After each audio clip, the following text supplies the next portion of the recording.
የሚያከራክር ነገር ሳይሆን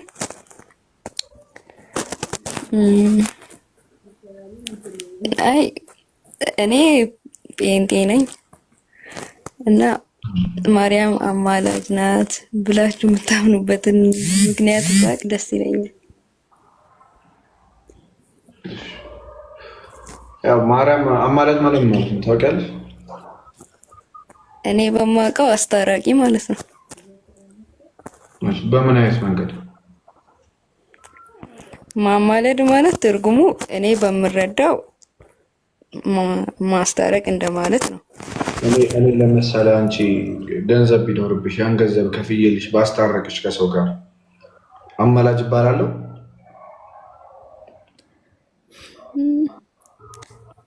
የማን ሰው ትባላለህ? ግን የክርስቶስ አማላጅነትና ማለት በእናንተ የማርያም በእኛ ደግሞ የክርስቶስ በእናንተ ማርያም የክርስቶስ ምኑም ማለት ነው። የክርስቶስ ነገር ያደረገው ነገር ከሰዎች ጋር ከሰው ልጅ ጋር ወይም ከቅዱሳን ጋር ከማንም ጋር የሚነጻጸር ጎን ለጎን የሚቀመጥ አይደለም። እሺ እንደ ማስታረቅም ሲባል የክርስቶስ አስታራቂነትና የቅዱሳን አስታራቂነት የቤተክርስቲያን ሽማግሌዎች አስታራቂነት ጭራሽ ሚዛን ላይ ተቀምጦ የሚመዘንም ማለት ነው። መጀመሪያ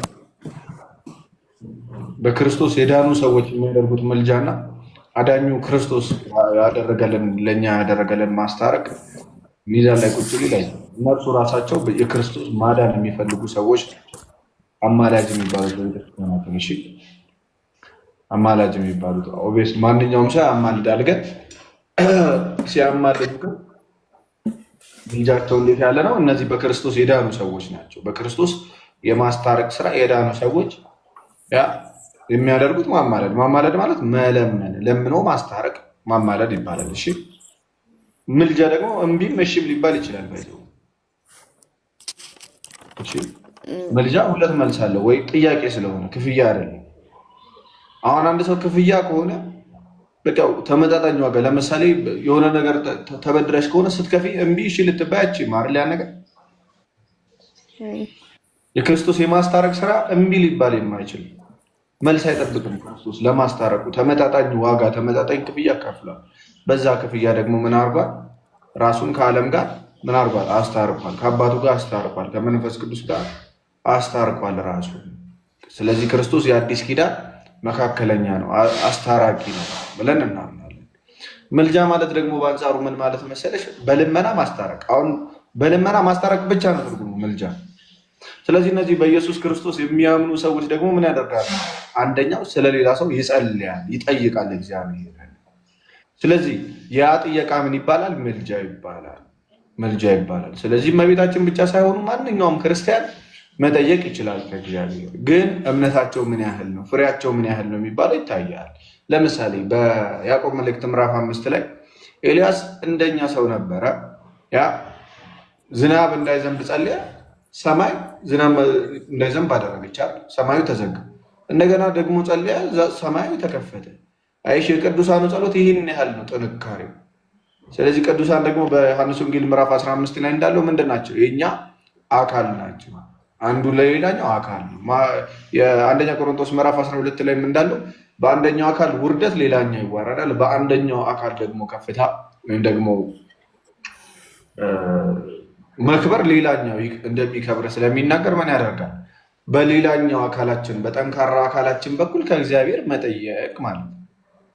እሺ የቅዱሳን ምልጃ ማለት እኛ በጠንካራ አካላችን በኩል ከእግዚአብሔር መጠየቅ። ያ ጥያቄ እምቢ ሊባል ይችላል፣ እሺ ሊባል ይችላል። እሺ እሱ ምልጃ ይባላል። ነው ልመና ማለት ነው ምልጃ። እሺ እሺ ማለቴ እንዴት ብዬ እንደማስረዳ ብቻ አላውቅም፣ ግን እኔ እንደምረዳው ከሆነ ማለት ነው ያለ ደም ስርየት የለም ይላል መጽሐፍ ቅዱስ። እውነት ነው። እሺ ማለቴ ያለ ደም ስርየት ከሌለ የኛ ስርየት ደግሞ በደም ነው። እውነት ነው። ማለቴ ለኃጢአታችን ስርየት የተደረገልን በደም ነው። የደም ዋጋ በኢየሱስ ተከፍሎልን ማለት ነው። እውነት ነው። እንደዛ ከሆነ ማማለድ ማለት እሺ፣ እኔ እንደተረዳሁት ልንገርህ። ስለዚህ በልመና እንዴት ኃጢአት ይሰራያል ነው አይደለ? ደም ሳይፈስ ከኢየሱስ ደም ውጭ ነው ይሄ ልመና ነው። አዎ ማማለድ ማለት ማስታረቅ ከሆነ በልመና ማስታረቅ ከሆነ ያለ ክርስቶስ ደም ልነጻ አንችልም። እውነት ነው። ያለ ክርስቶስ ደም ደግሞ መንጻት ካልቻልን ደሙን እሱ ስላፈሰሰልን እና ደግሞ መጽሐፍ ቅዱስም ያወራል። ሮሜ ምዕራፍ 8 ቁጥር 34 ላይ የሞተው ይልቁንም ከሙታን የተነሳው በእግዚአብሔር ቀኝ ያለው ደግሞ ስለ እኛ የሚማልደው ክርስቶስ ኢየሱስ ነው የሚል ቃል አለ። ግን ማለት በእኛ እንደዛ ነው የሚለው፣ በእናንተ ግን የሚፈርደው ነው። ስለኛ የሚማልደው ኢየሱስ ነው የሚለው ቃል አለ። ብዙ ቃል አለ መጽሐፍ ቅዱስ ላይ። ቃል ከመዘዝን በጣም ብዙ ቃል። ለምሳሌ ጌታ ኢየሱስ ክርስቶስ ሁሉ በእርሱ ሆነ ይላል። እንደ ዮሐንስ ወንጌል ምዕራፍ 1 ቁጥር 3 ላይ መሰለኝ አይደል? ከዛ ዞር ብሎ ደግሞ ከራሴ አንዳች ላደርግ አይቻለኝም ይላል ጌታ ኢየሱስ አይደል? አይሽ ተናጋሪ የሚሰማው አይልም ይላል። ለምንድን ነው የሚለው ነው ጥያቄው አይደለ? መጽሐፍ ቅዱስ ላይ የሆነ ጥቅስ ስናገኝ ምን አለ ሳይሆን ምን አለ አስፈላጊ ነው፣ ግን ለምን አለ ደግሞ በጣም አስፈላጊ ነው። እሺ ከሆነ ለምን አለ የሚለው ከሆነ ማርያም ታማልዳለች የሚል ነገር መጽሐፍ ቅዱስ ላይ አለ። እሺ በምን መጽሐፍ? የሁለተኛ ቆሮንቶስ ምዕራፍ 9 ቁጥር 14 ላይ ራሳቸውም ስለ እናንተ ሲያማልዱ በእናንተ ላይ ከሚሆነው ከሚበልጠው ከእግዚአብሔር ጸጋ የተነሳ ይናፍቋቸዋል ይላል። ቅዱሳን እንደሚያማልዱ ይናገራል። ስለ ቅዱሳን አገልግሎት በሚናገርበት ሰዓት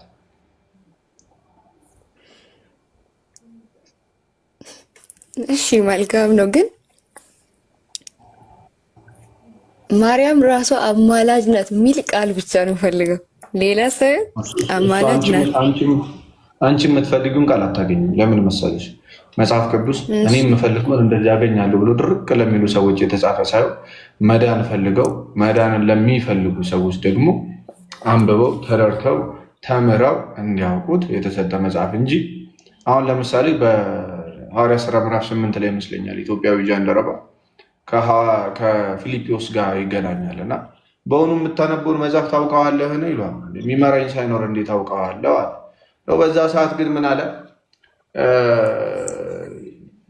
ይነግሯል። ያ የትንቢት መጽሐፍ ያነብና ይህ ስለ እርሱ ነው ወይስ ስለሌላ ያወራል ብሎ ይጠይቀዋል እና ያስረዳዋል፣ ያስተምረዋል።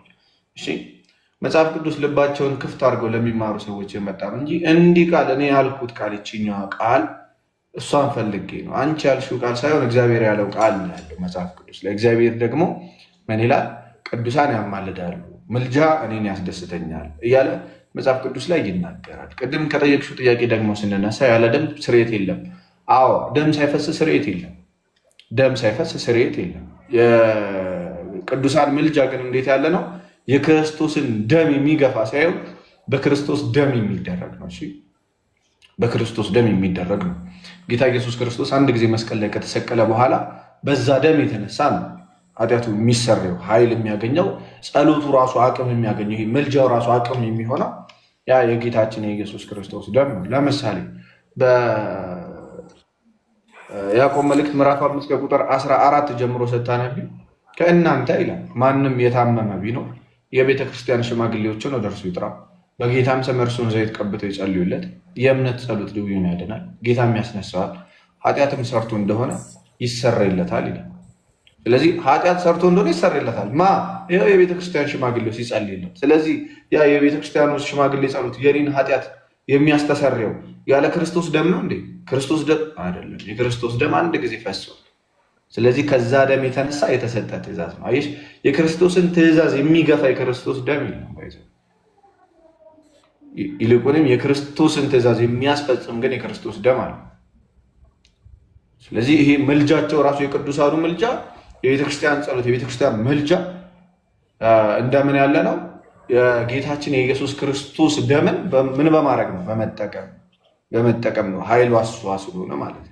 እሺ የቅዱሳን ሁሉ ኃይላቸው ምንድን ነው? የክርስቶስ ጸጋ ነው አይደል? ስለዚህ በዛ ጸጋ በዛ ደም በኩል የሚደረግ ልመና ነው። ስለዚህ በዛ ልመና ደግሞ ኃጢአት እንኳን ይቅር ይባላል። እንዲሁም በዮሐንስ ወንጌል ምዕራፍ 20 ቁጥር 23 ላይ ሐዋርያትን እንዴት ያለ ስልጣን ሲሰጣቸው እናያለን። ኃጢአቱን ይቅር ያላችሁለት ሁሉ ይቀርለታል፣ የያዛችሁበት ሁሉ ተይዞበታል አላቸው። ይሄ ታዲያ ያለ ክርስቶስ ደም የሚሆን ነው እንዴ? አይደለም። ኃጢአት ይቅር ማለት አለ ማለት የእግዚአብሔር ስራ ሆኖ ሳለ ግን እግዚአብሔር ግን በእነርሱ በኩል ምን ያደርጋል? ስራውን ይሰራል ማለት ስራውን ይሰራል እንጂ ከክርስቶስ ደም ውጭ የሚባለው ክርስቶስን በማያምኑ እምነታቸው በክርስቶስ ደም ያልሆነ ልክ እነዛ ሰዎች ሲያደርጉ ያ እንደዛ እንላለን። ከክርስቶስ ደም ውጭ ደም ሳይፈስ ስርየት የለም። ደሙ ግን የጌታችን ደም ግን አንድ ጊዜ ፈሷል፣ በቀራንዮ አንድ ጊዜ ፈሷል። ስለዛ ደም ጌታ እግዚአብሔር ይቅር ይለናል። ግን ምልጃ የሚባለው ነገር ይሄ የክርስቶስን ደም የሚጋፋ ሳይሆን እንዲሁም ምን የሚያደርግ ነው? የሚጠቀም ነው። እንድንጠቀመው በኃይል እንድናገኝ የሚያደርገን ነው። አካል መሆናችንን የሚያረጋግጥ ነው።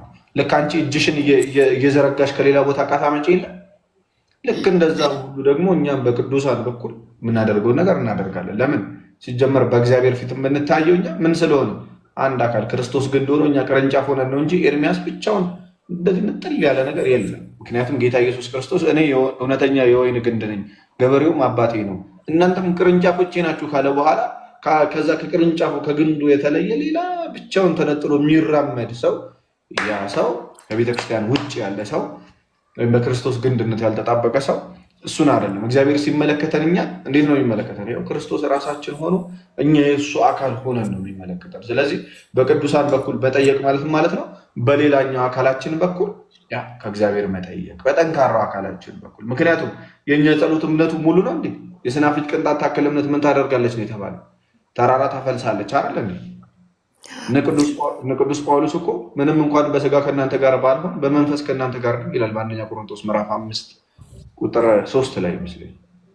እነ ቅዱስ ዮሐንስ እኮ በራእይ 5:13 ላይ ምድር ላይ ሆኖ በሰማይ ያለውን በምድር ያለውን ከምድርም በታች በውሃ ውስጥ ያለውን ምስጋና ይሰሙ ነበር አንድ ቦታ ሆኖ። እኔና አንቺ ግን ያንን ማድረግ አልቻለም ከእምነታችን መጉደል የተነሳ።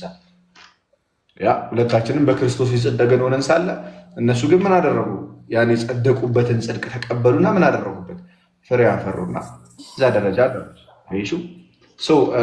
እና አብርሃምንም ስትመለከች ከሰማይ ሆኖ በሉቃስ ወንጌል ምዕራፍ 16 ላይ ምድር ላይ የሚከናወነውን ነገር ያዩ ነው።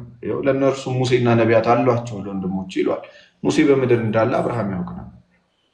ስለዚህ እነዚህን አይነት ቅዱሳኖች ምን እናደርጋለን? ለምኑልን እንላለን። እነሱ ሲለምኑልን ምን ይፈጠራል? በዛ በጠንካራ አካላችን በኩል ከእግዚአብሔር እናገኛለን፣ እንቀበላለን። ምክንያቱም የእነሱ ጸሎትና የእነሱ እምነት እጅግ የጠነከረ ነው ከኛ ከደካሞቹ እንጂ የክርስቶስ ደም ስለማያስፈልጋቸው አይደለም። ለእመቤታችን መልጃ ራሱ የክርስቶስ ደም ያስፈልገዋል። የክርስቶስ ደም ያስፈልገዋል። የክርስቶስ ደም የማያስፈልገው ነገር የለም። እሱ ግን ማለቴ እኔ ብዙ ጊዜ እንደምሰማው ከሆነ ከኢየሱስ ደም ጎን የማርያም ደም ፈሷል ምናምን የሚባል ነገር ሰምቻለሁ። ከኢየሱስ ደም ጎን የማርያም ደም ፈሷል። ውሸት ነው እሱ። እኛ እንደዛ እናስተምረው። ብቻ ግን እኔ የሰማሁት እንደዛ ነው። ስለዛ ታምናለች። ከምን ለምሳሌ ቅዱስ ጳውሎስ ከክርስቶስ ጋር ተሰቅያለሁ ይላል አይደል? ስለዚህ ቅዱስ ጳውሎስ ከክርስቶስ ጋር ተሰቅሏል እንዴ? አልተሰቀለም። ስለዚህ ውሸታም እንለዋለን አንለው ያለበት ምክንያት አለ። አሁን ከምን አንጻር እንደዛ አሉ አንድ አባት ሲሉ ሰምተሽ ይሆናል። ምናልባት የእሳቸውን ሀሳብ አላውቅም። አሁን እሳቸው ያሉበት ሞቲቭ እንደው የእሷ በዛ ሰዓት ክርስቶስ የነሳው ስጋ ከእሷ ስጋውን ስለነሳ እስቲል ያ ስጋ የእሷ ነው በቃ ባለቤትነቱ የእሷ ነው ከተባለ ይህንን ቤተክርስቲያን አታስተምርም። እሺ፣ ነገር ግን ምንን ለመግለጽ ተፈልጎ ነው? በዛ ሰዓት ምንን ለመግለጽ ተፈልጎ ሊሆን ይችላል? ያንን ስጋ ጌታ የተሰቀለው በማርያም ስጋ ነው፣ ከሰው በነሳው ስጋ ነው። አዳሴም ታይም ደግሞ ከሰው ከእያንዳንዳችን አልነሳም አይደል? ከድንግል ማርያም ሲነሳ ከኛ እንደ አንዱ ተቆጠረ። ከሁላችንም ጋር እሺ፣ ከሁላችንም ጋር የተቆጠረው ጌታ በስጋ ተካፈለ። የሚምር የታመነ ሊቀ ካህን እንዲሆን ያ ወንድሞቹን እንዲመስል ተገባው አይደል የሚለው በዕብራውያን 2:17-18 እዛ ወንድሞቹን የመሰለው እንዴት ነው? ሰውን የመሰለው እንዴት ነው? ከእሷ ስጋ ነስቶ ከእሷ ስጋ ተካፍሎ አይደል? ከእሷ ስጋ ሲነሳ አደሴም ታይም ከኔም ነስቷል፣ ከአንቺም ነስቷል፣ ከአብርሃምም ነስቷል። ከማን ነስቷል? አደሴም ታይም ከዳዊት ነስቷል። የዳዊት ልጅ ጌታ ኢየሱስ የማርያም ልጅ ሆኖ ሳለ ከሰው የማርያም ልጅ ሆኖ ሳለ አደሴም ታይም የዳዊት ልጅ የአብርሃም ልጅ ተብሏል። የአብርሃም ልጅ የዳዊት ልጅ የኢየሱስ ክርስቶስ የትውልድ መጽሐፍ ብሎ አይደል የሚጀምረው በማቴዎስ ወንጌል ምዕራፍ። አሁን ይሄ አትደንግጡ የሚለው ቻሌንጅ የመጣው ይሄንን ካለማወቅ ነው። ዳት ሚንስ ወከለችን ማለት ነው። እመቤታችን አይደል ሁላችንን ወክላ ከእሷ ስጋ ነሳ ጌታ ኢየሱስ አይደል እንዴ? ከእሷ ስጋ መንሳቱ ይሄ ወኪል የሚባለው ቃል በሌላ አማርኛ ቤዛ ተብሎ ይጠራል። እሺ ቤዛ ማለት ይሄ መስቀል ላይ ተሰቅሎ ደም ማፍሰስ ብቻ አይደለም። ቤዛ አሁን ገንዘብ ቤዛ ተብሏል በመጽሐፍ ቅዱስ። ሙሴ ቤዛ ተብሏል። ሙሴ ራሱ ቤዛ ተብሏል። ሀገር ቤዛ ተብላለች። የቤዛ ትርጉሙ በጣም ብዙ ነው እንጂ የኢየሱስ ክርስቶስን እንደ ኢየሱስ ክርስቶስ ያለውን ማስታረቅ እንደ ኢየሱስ ክርስቶስ ያለውን ቤዛነት ማንም ሊሰራው የሚችል የለም። ቢሰራው ኖሮ ጌታ ኢየሱስ ባልመጣ ነበር። እሺ ማንም መስራት ቢችል። ስለዚህ ጌታ ኢየሱስ ክርስቶስ የሰራልን የማስታረቅ ስራ የሰራ በደም ማፍሰስ በክፍያ የተደረገ ነው። ዋጋችንን ሁሉ ከፍሎ እና ያን የደም ክፍያ ማንም ሊተካው አይችልም። በዛ በደሙ ክፍያ ግን ምን ይደረጋል? ያ በደሙ ክፍያ ግን ምልጃን ያደርጋል ቅዱሳን። ግልጽ ነው። እሺ ይሁን። ግን ማለቴ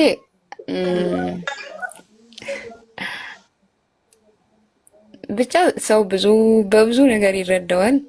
አንተም በተለየ ትረዳዋለህ፣ እኔም በተለየ። እኔ ግን በተለየ ሰዓት እኔ የምረዳው እንደ ቤተክርስቲያን እንደ አባቶች በአንደኛው ክፍለ ዘመን፣ በሁለተኛው ክፍለ ዘመን፣ በሶስተኛው ክፍለ ዘመን፣ በአራተኛው ክፍለ ዘመን ከመጀመሪያው ክርስቶስ የመሰረታት ቤተክርስቲያን እንደሰጠች ነው እንጂ የምረዳው የግል ምልከታ የግል መረዳት ብሎ በክርስትና ውስጥ አይታወቅም። መጽሐፍ ቅዱስ ላይ የለም።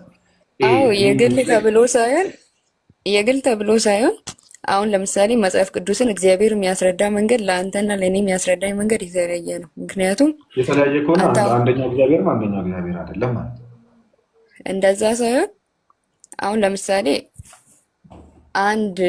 ከአንድ ምዕራፍ አንድ ቁጥር ብታነብ ምናልባት ያን አንተ ያነበብክበት መንገድ አንድን ሰው ከሚጠፋበት መንገድ የሚመልስ ይሆናል።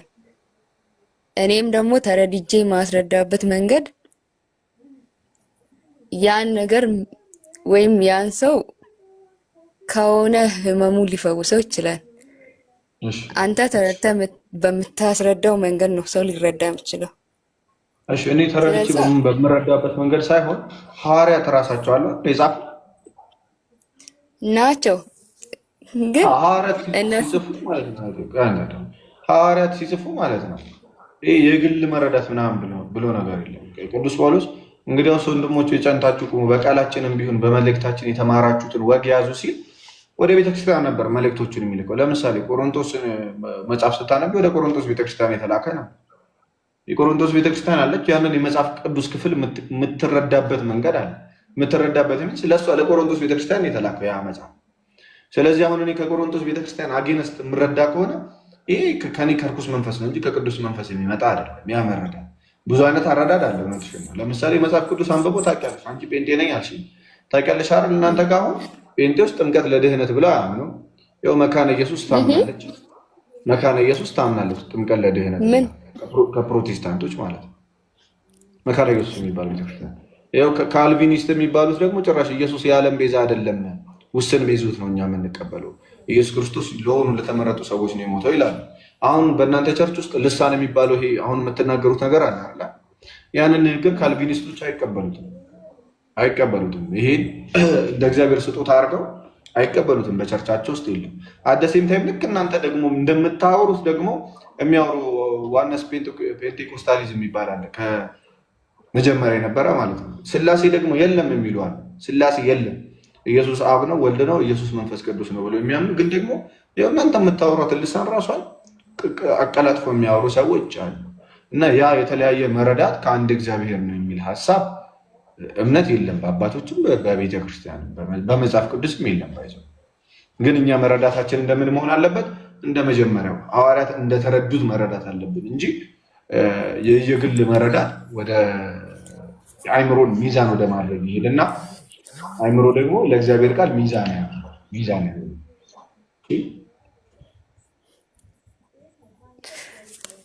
እሺ ይሁን። ግን በድጋሚ አንድ ጥያቄ የምጠይቅህ ብኖር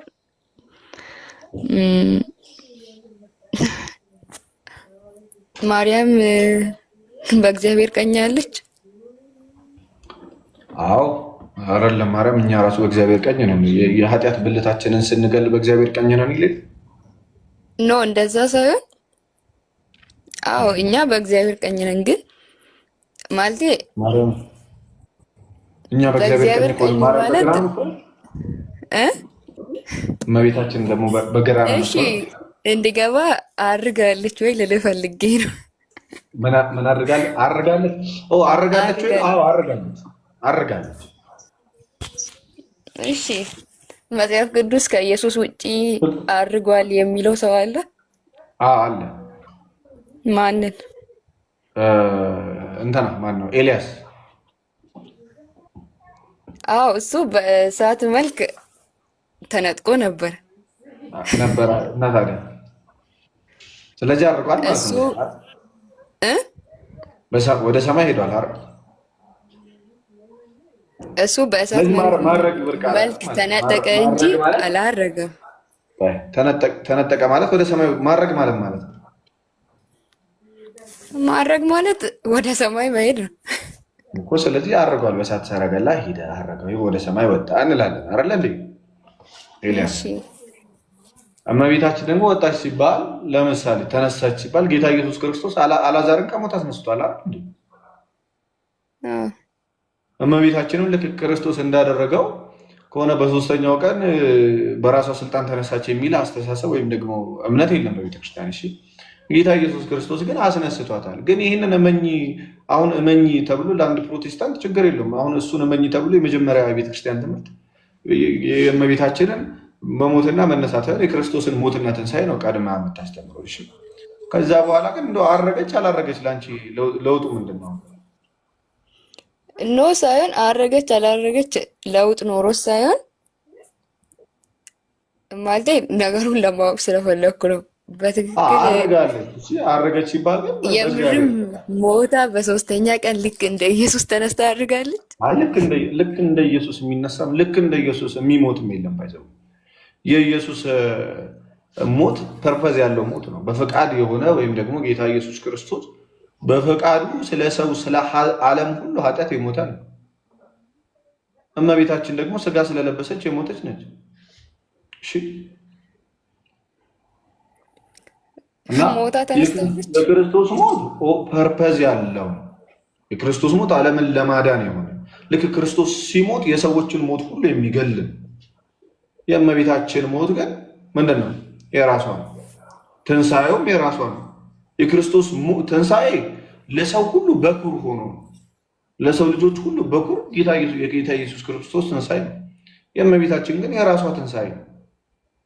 እሺ እና ይሄ ደግሞ በማን ኃይል በማን ፈቃድ የተካሄደ ነው? በጌታ በኢየሱስ ክርስቶስ ፈቃድ የተካሄደ እንጂ ክርስቶስ በስልጣኑ ይህን ቤተ መቅደስ አፍርሱት ይኸው በሶስተኛው ቀን አነሳዋለሁ አለ አይደል? በሶስት ቀን አነሳዋለሁ እንደተባለው ምን አደረገ? በዮሐንስ ወንጌል ምዕራፍ 2 ቁጥር 17 ላይ ይመስለኛል እንደተናገረው ደቀ መዝሙርቱም ከሞት ከተነሳ በኋላ ምን አደረገች? ምን አደረገ?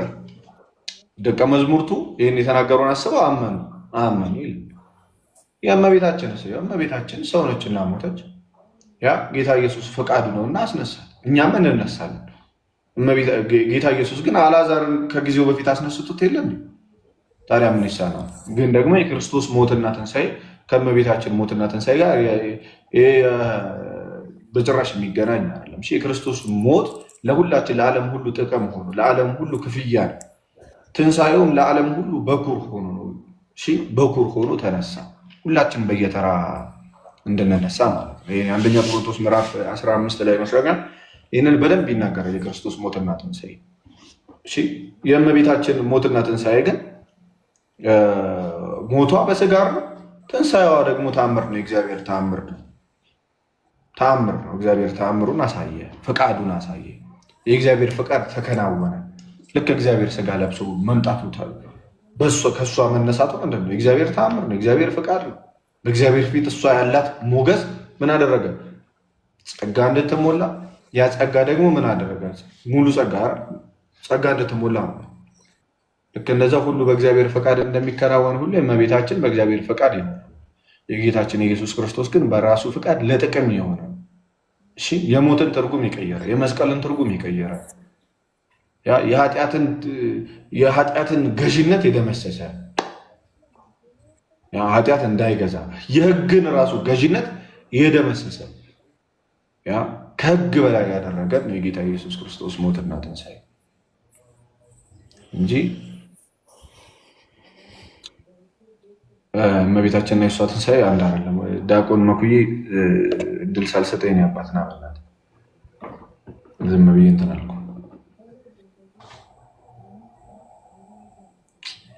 እሺ ሌላ ጥያቄ? አይ ይበቃኛል። እሺ ታችን ደንክ እሺ አመሰግናለሁ። እሺ አብርሽ ወያ ጤና ይስጥልኝ ወንድሜ፣ እንዴት ነህ? አለሁ እግዚአብሔር ይመስገን። እንደት ነህ?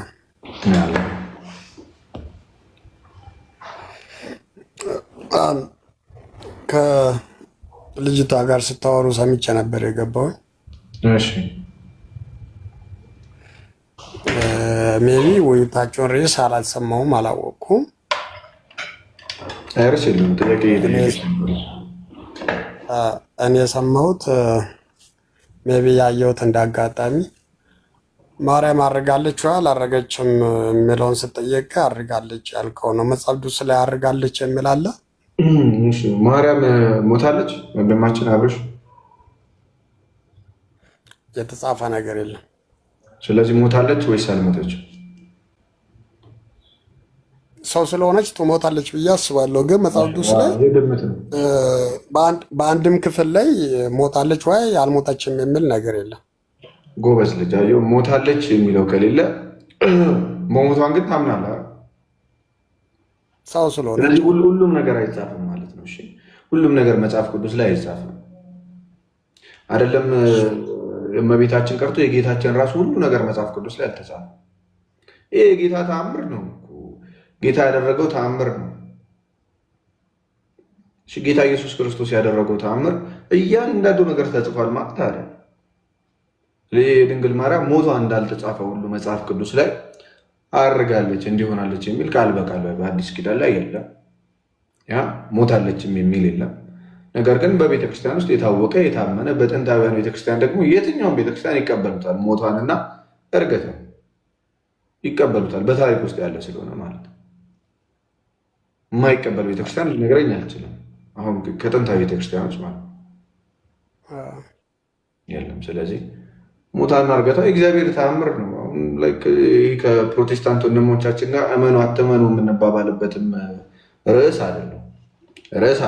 የጌታችን የኢየሱስ ክርስቶስ አዳኝነት ላይ ነው መወያየት ያለብን። ከተወያየ ነው እሱ ነው መጀመሪያ የሚቀድመው። እኛ ፕሮቴስታንቶች ጋር የምንለያይበት ምክንያት እሱ ስለሆነ እንደኔ ሀሳብ ምን ቢሆን ይሻላል? አሁን ለምሳሌ ቲክቶኩን አለም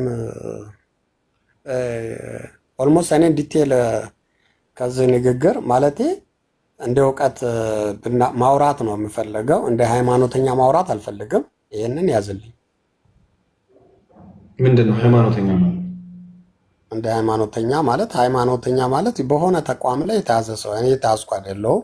ዲክሽነሪ ትርጉም እንደዛ የሚል ሃይማኖተኛ ማለት ኦልሞስት የሆነ ሃይማኖት ተከታይ። እሺ ስለዚህ የሆነ ሃይማኖት ለምሳሌ ሐዋርያት ሃይማኖተኛ አልነበሩ? ኦልሞስት ሐዋርያት ሃይማኖተኛ አልነበሩም ወይ? ሃይማኖት የማን ነው? ሐዋርያት የክርስቶስ ተከታይ ነበሩ። ሃይማኖተኛ ነበሩ ወይስ አልነበሩ? አልነበሩ። እሺ ቴንክ ዩ። በመጽሐፍ ቅዱስ ይዛል አጠገቤ አለ። እስካሁን አውጣሽ። አንድ የይሁዳ መልእክት ምዕራፍ 1 አውጣልኝ። እሺ አነብል። እሺ አወጣለሁ። ይቅርታ ቤቴ ማብራት የለም። በስልክ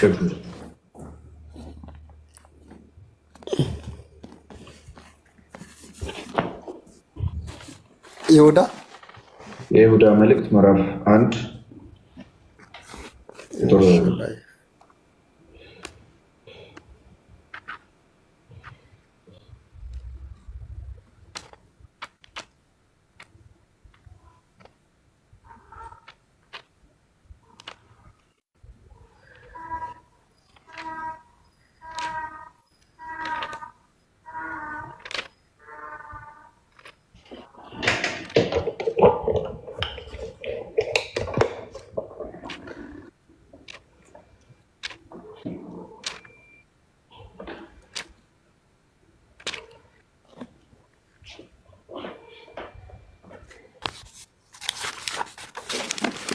ይቅርታ ሼርኒ ስልኬን አብርቼ ስለምፈልግ ችግር እንጠብቃለን።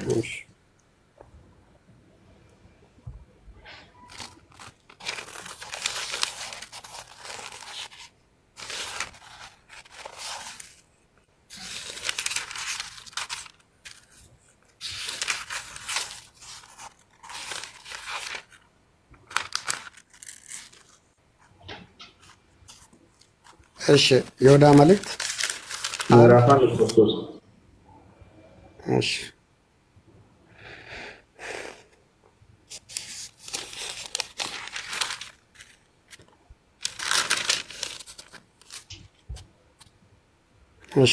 ይዣለሁ። እሺ ምን ይላል? አንብቡ። ወንድሞቻችን ሆይ የሚለው አይደለ? ወንድሞች ሆይ ወይስ ቀጥል? እኔ ያዝኩት መጽሐፍ ወንድሞቻችን ሆይ ስለ ሁላችን ማዳን እጽፍላችሁ ዘንድ በሁሉ ተፋጠኑ እጅግ ተግቼ እጽፍላችኋለሁና ለቅዱሳን የተሰጣችውንም ሃይማኖት ትጋደሉ ዘንድ እማልዳችኋለሁ ይላል። ስለዚህ ለሃይማኖት ተጋደሉ የሚል ሃይማኖተኛ አይደለም። አዎ አሁን እነሱ አሁን ለምሳሌ ሃይማኖት አሁን ሜቢ ከመቶ ሺህ ከ10 ሺህ እስከ 100 ሺህ አካባቢ ነው ሃይማኖት። በቁጥር ዲቴል ባላውቀውም ዓለም ላይ ያለ ሃይማኖት አይን ስለነሱ አያገባም። መጽሐፍ ቅዱስ ላይ አንድ ጌታ አንድ መጽሐፍ ቅዱስ ላይ ለየትኛው ሃይማኖት ነው እነሱ የሚለው? እዚህ ላይ እኮ አሁን የትኛው ለዚህ ሃይማኖት አሁን ለምሳሌ ኢትዮጵያ ውስጥ ሙስሊምና ለምሳሌ ሃይማኖተኛ ካልሆነ እኮ የትኛው ሃይማኖት ይገልጻል? የሙስሊም ሃይማኖት እሱ ሙስሊሙ ሲገባ ራሱ ያወራ ስለ ሙስሊሙ። ሃይማኖት የተባለው ግን ሃይማኖተኛ አይደለም ካልክ ግን ይኸው ሐዋርያት ሃይማኖተኛ ነኝ ይላል እኮ። የትኛው ሃይማኖት ነው? አንተ ስለምታስተምረው ነው ወይስ እኔ ስለምጠይቅ ሃይማኖት ነው? እነሱ ያሉት እሱን እንዳኛለን። እሺ ግን ሃይማኖት የሚለውን ቃል እንደ ክፉ ቃል ይጠራል። ለምሳሌ እዛው ሁለተኛ ጢሞቴዎስ ምዕራፍ 4 ቁጥር 7 እናውጣለን። ሁለተኛ ጢሞቴዎስ ምዕራፍ 4 ቁጥር 7 እሺ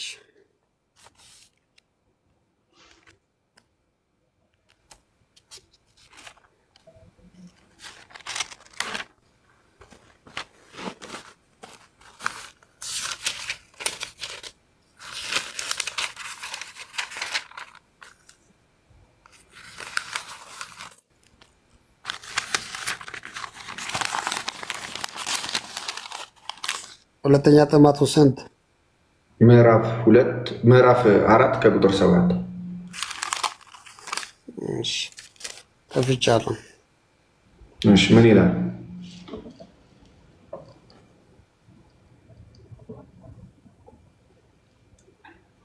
መልካሙን ገድል ተጋድያለሁ፣ ሩጫዬንም ጨርሻለሁ፣ ሃይማኖቴንም ጠብቄያለሁ ይላል። ጎበዝ። ምን አድርጌያለሁ ይላል? ሃይማኖቴን ጠብቄያለሁ። እሺ እዛው አንደኛ ጢሞቴዎስ ምዕራፍ 4 ከቁጥር 1 ላይ እሺ አሁን ማለት እችን ሳናልፋት ደግሞ አንድ ጨርሰው አይ ልጠይቅ አይ እንትን እያለን እንሄድ እዚህ ጋም ሩጫዬንም ማነው መልካሙን ገድል ተጋድያለሁ ሩጫዬንም ጨርሻለሁ ሃይማኖቴንም ጠብቄያለሁ ይላል እንጂ ሃይማኖት የትኛው እንደሆነ አይጠይቅም። እሱንም እንለፍሽ አናልፈውም። እሱ ሃይማኖት የቱ እንደሆነ እነግርሃለሁ። መጀመሪያ ሃይማኖት የሚለውን ቃል በጠላትነት ተፈርጇል በአንዳንድ ከሃዲያኖች ወይም ደግሞ መጽሐፍ ቅዱስን በማያውቁ ሰዎች ሃይማኖት የሚለው ቃል ጠላት ሆኗል። የክርስቶስ የራሱ አድርጎት ሳለ ክርስቶስ ነግሮን ሳለ ሐዋርያት አስተምረውን ሳለ ሃይማኖት የሚለውን ቃል ግን ምን አድርገውታል? ክፋት ያለው መጥፎ ነገር ያለው ኢቨን ለምኖች ይሰጡታል። ክርስቶስን ለሰቀሉ ሰዎች ሁላ እንደዛ መሰለኝ የሰሙት። ኤኒዌይስ እስኪ አንደኛ ጢሞቴዎስ ምዕራፍ 4 ከቁጥር 1 አንብቡልኝ።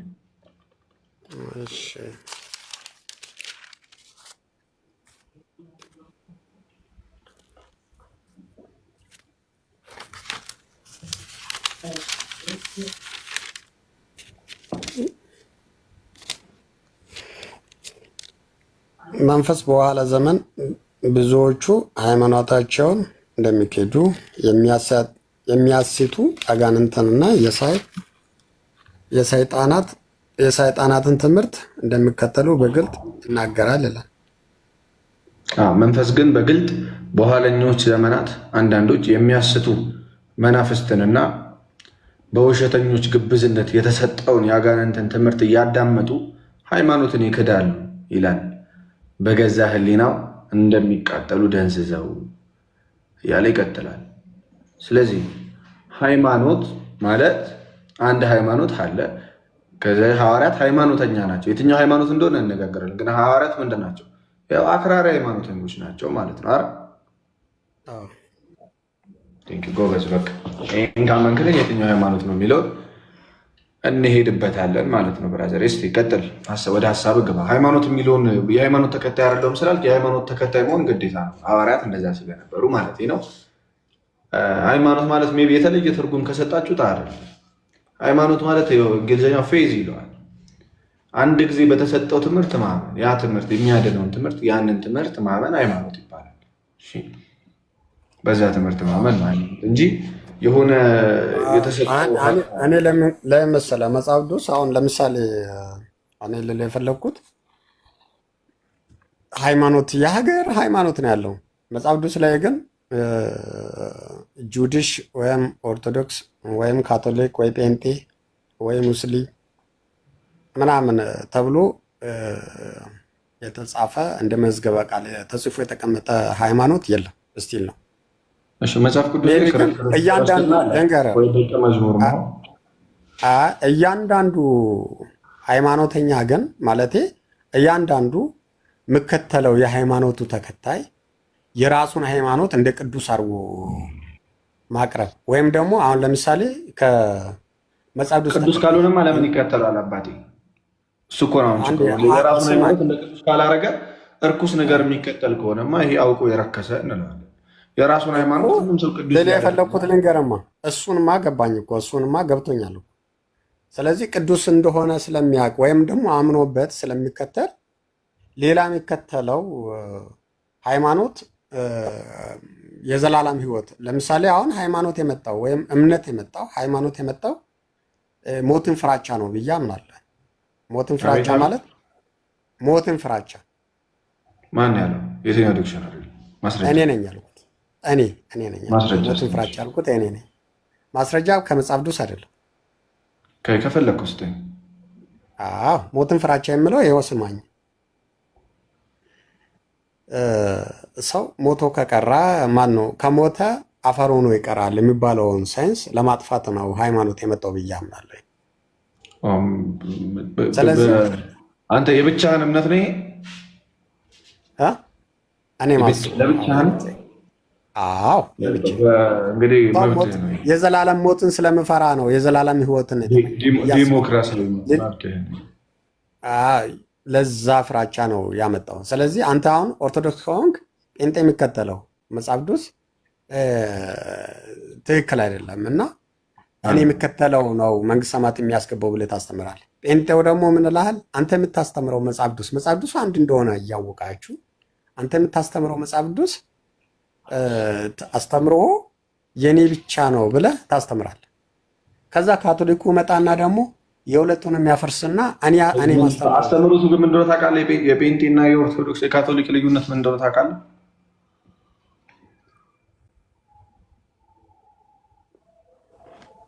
እንዴ አልፋ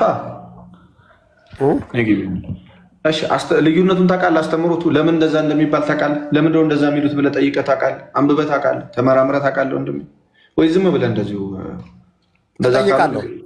አንተን እንደምጠይቅ ጠይቃለሁ ሁሉ። እሺ ቴንክ ዩ። ምንድን ነው ለምሳሌ በካቶሊክ እና በኦርቶዶክስ መካከል ያለው ልዩነት?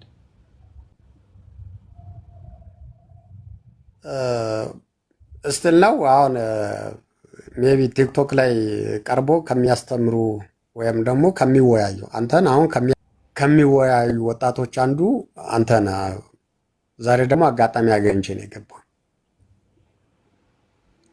ጥያቄን ድገምልኝ እስኪ። ምን ብዬ ነው የጠየኩህ?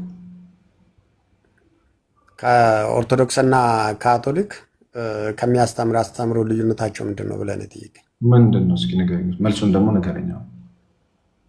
ስለዚህ ዛሬ የካቶሊኩን ወይም ደግሞ የጴንጤውን ጠይቄ ሊሆን ይችላል። ዛሬ ደግሞ የኦርቶዶክሱን ልዩነት አንተ እንድጠይቅ ነው የገባው። እስቲ ጥያቄን አሁንም ድገምልኝ። የካቶሊኩን ወይም ደግሞ የጴንጤና የካቶሊክ አስተምሮ ልዩነትን አንተን ልጠይቅ ነው የገባው። እሺ ወንድማችን፣ አንደኛ እንደዚህ በጣም አደገኛ ነገሮች ነው የምታወራው። አንደኛ የመጀመሪያው ሀሳብ ምንድን ነው? ሃይማኖት ሞትን ፍራቻ ነው የመጣው አልከኝ። ኧረ በኢየሱስ ከየት አመጣው ማስረጃ? ስለ አይ ማስረጃ ራሴ ነኝ አልከኝ። ለምን ስልህ አይ ምክንያቱም ካቶሊክና ኦርቶዶክስ የኔ ትክክል ነው ይላሉ፣ ጴንጤውም የኔ ትክክል ነው ይላል፣ ወይም ፕሮቴስታንቱ። ጴንጤና ፕሮቴስታንት ይለያያል፣ ግን እሺ ሀሳቡ እንትኑ ይለያያል፣ ግን የራሴ ነው ይላል አልከኝ።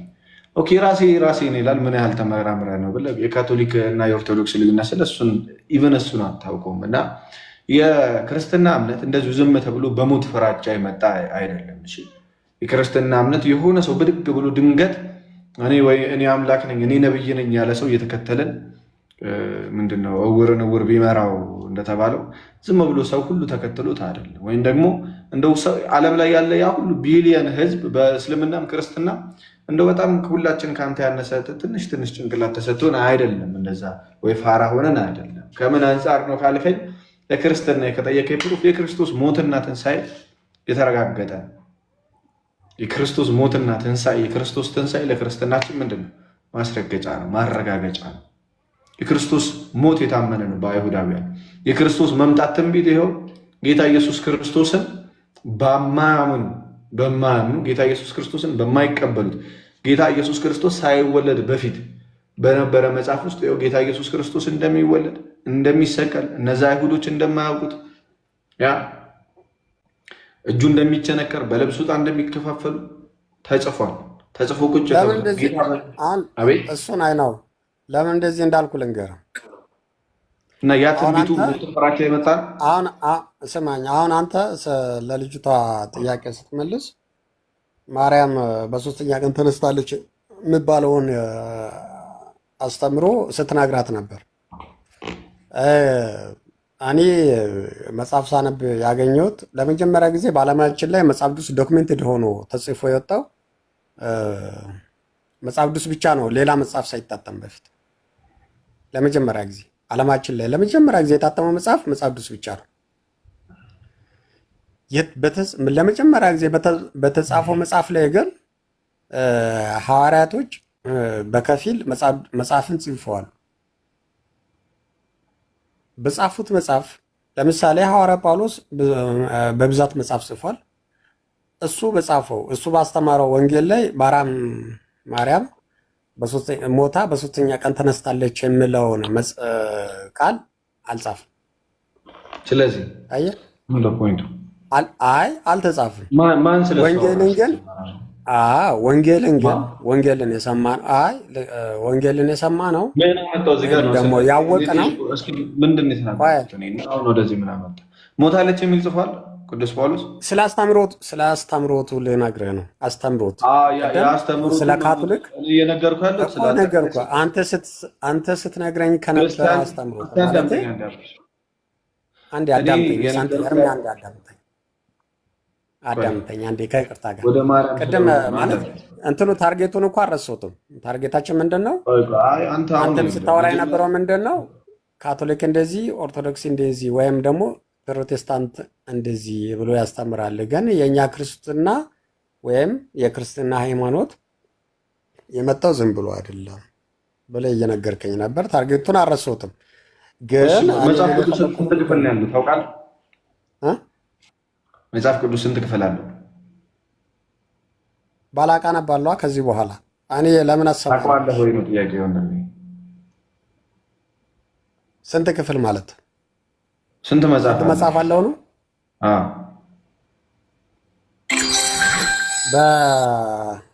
በፕሮቴስታንት 66፣ በካቶሊክ 73፣ በኢትዮጵያ ኦርቶዶክስ ተዋህዶ ደግሞ 81።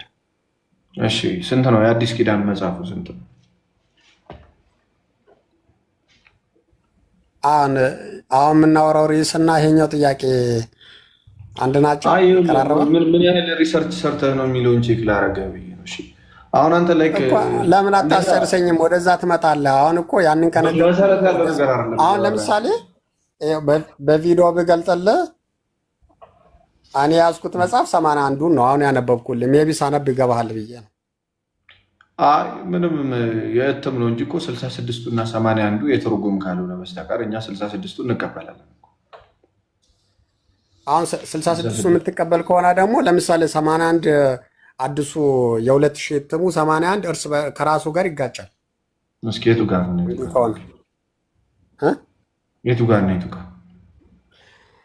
እሺ ዘፍጥረት ምዕራፍ 4 ክፈትሽ። እንዴት እንደምጋጭ ላሳይ። ዘፍጥረት ምዕራፍ 4 እሺ። ይቅርታ ግን ካልተሳሳትኩ እርግጠኛ ነኝ ጽፌ ያለው የሆነ ከማስታወሻ ማውጥቼ ልነግርህ እችላለሁ። 81 ነው የሚጋጨው?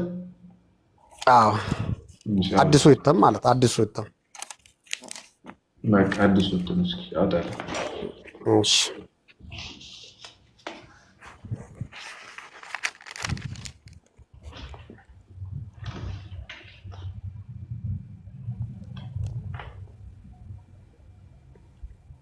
አልፋ እንዴት ነህ? እስኪ አውጣው ድረስ ሰላም በለኝ።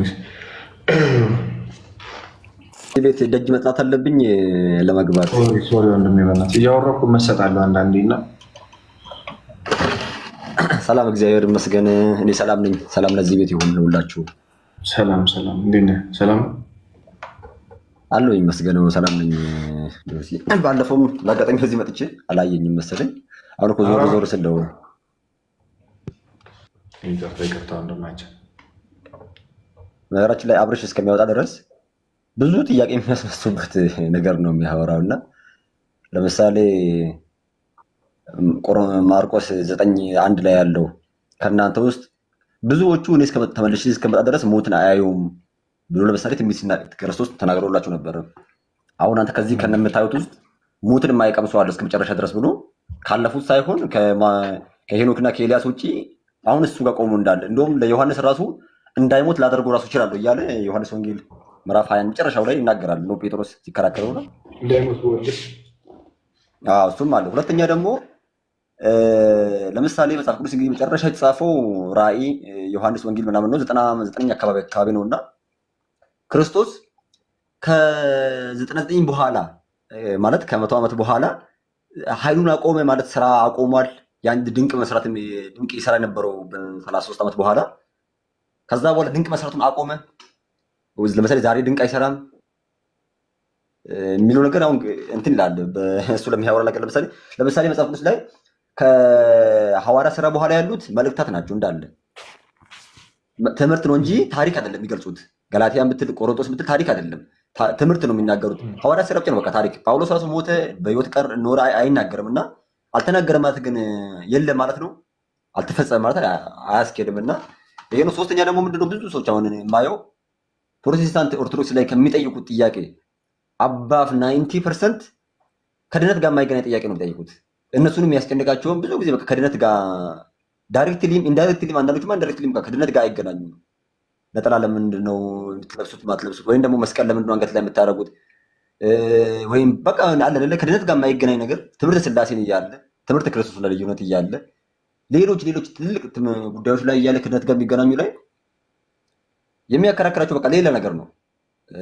እና እሱ ነው። አሁን መጽሐፍ ደግሞ ይጋጫል አሉ በራችን ላይ እኔ ታውቀኛለህ፣ የኦሮምኛ መጽሐፍ ክርስቶስ አምላክነትን ኮምፕሊትሊ ነው ዲና የሚያደርገው ኮምፕሊትሊ ማለት ነው። ክርስቶስ አምላክ የሚለው ቦታ ሙሉ ሮሜ 9 ብትል ዮሐንስ ወንጌል አንደኛ ዮሐንስ ምዕራፍ 5 ቁጥር 20 ብትል ሙሉ ስለ አምላክነቱ የሚናገሩ ክፍሎች ተቆርጠዋል ከውስጡ።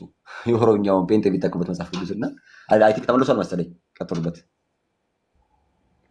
እስኪ። አብርሽ ግጭት ሊያመጣልን ነበረ።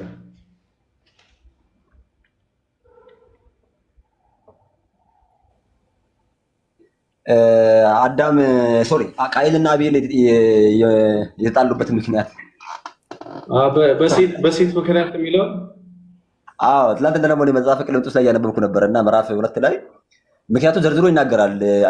ቀለሚንጦስ ጴጥሮስን በጠየቀው ሰዓት ላይ ምስጢሩን ገለጸልኝ ባለው ሰዓት ላይ በሴት ምክንያት ተጣልቶ ከዛ መስዋዕት እንዳቀረበ ምናምን ታውቃለህ። መጽሐፈ ቀለሚንጦስም እህትማማች ከእሱ ጋር ተይዞ የምጠይቀው ጥያቄ አለ። እዛው ዘፍጥረት ላይ ሴቶቹ ከየት እንደመጡ ይነግራሉ። ሴቶቹ ከየት እንደመጡ ይቅርታ አልፋ ይቅርታ ስሜ አልፋ ከሆነ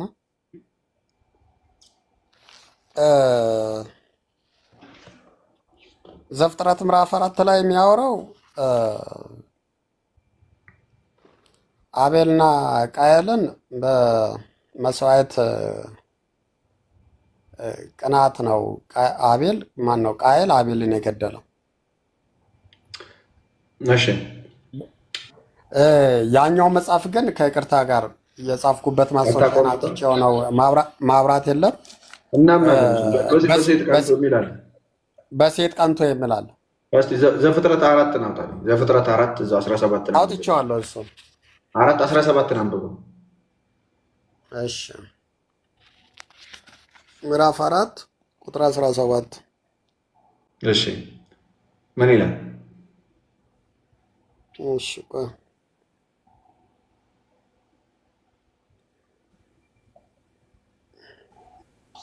ቃየልም ሚስቱን አወቃት ጸነሰችም ይላል።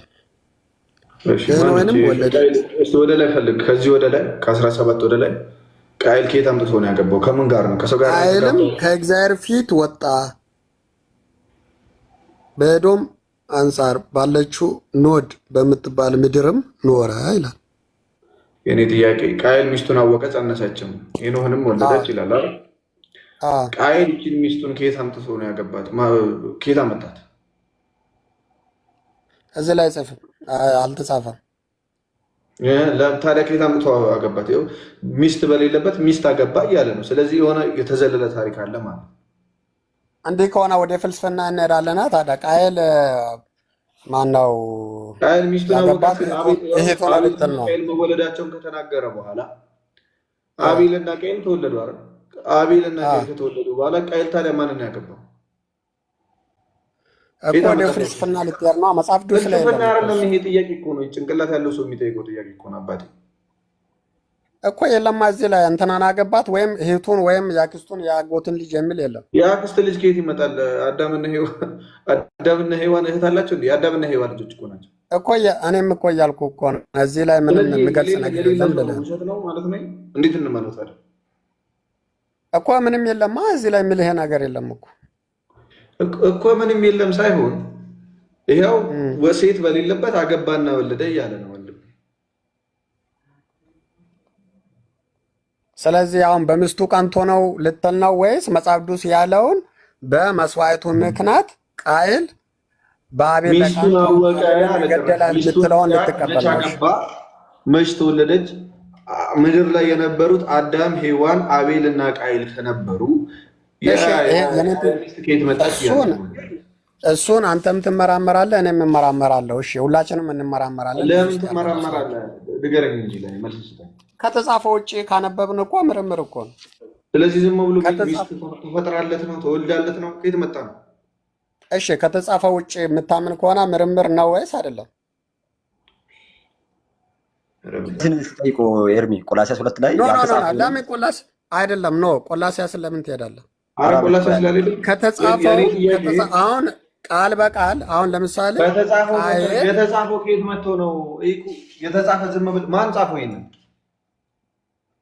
እንዲህ ከሆነ ሙሴ ነው የጻፈው። አሳየኝ አሳየኝ።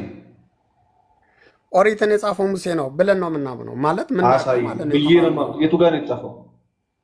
ያልተጻፈ ታምናለህ ማለት ነው። ስለዚህ ይሄ ማለት ከክርስቶስ ጋር መጋጨት ፍልስፍና ነው የምታምነው ማለት ነው። እሺ ዕብራውያን ማን የጻፈው? እሺ ዕብራውያን ማን የጻፈው? ወንጌል ከየት መጣለን? እንዲህ ከሆነ እኔ እናንተ እንደዚህ እናወራለን። ወንጌል ከየት መጣለን? አሁን መጽሐፍ ቅዱስ ብለን እኔ እናንተ የምንሟጋተው ከቤተ ክርስቲያን ከቤተ ክርስቲያን ከቤተ ክርስቲያን። አዎ ከየትኛው? ከሁሉም ቤተ ክርስቲያን አንድ ነች። ከአንድ ቤተ ክርስቲያን ነው የመጣው። ቤተ ክርስቲያን እኮ ከየትኛው ቤተ ክርስቲያን? ኖ ቤተ ክርስቲያን አንድ ናት።